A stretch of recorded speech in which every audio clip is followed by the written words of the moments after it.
समझ के करी विचार हो गए अब हद से पार। केस ठोकी अब सब रंगबाज पर ये कर असर होता समाज पर। हाथ जोड़िए पुलिस थाना पहने कराई रंगदारी गाना।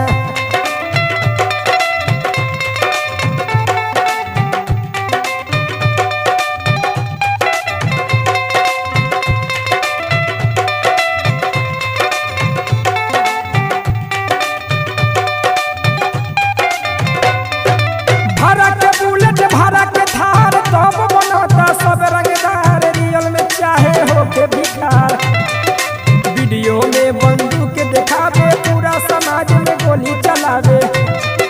गाना के असर इतना पढ़ता निमनो लइका नहीं पढ़ता।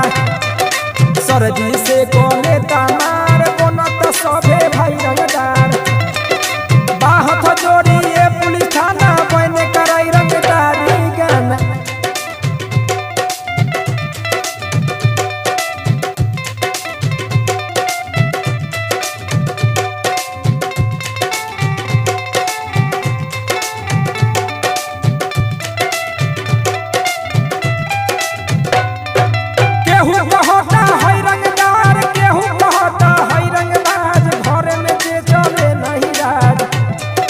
बाप लेके दौड़े गरासी बेटा करे गाना में बदमाशी।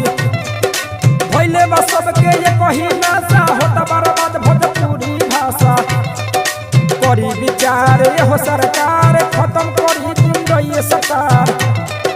कहे सारा विश्व धंधी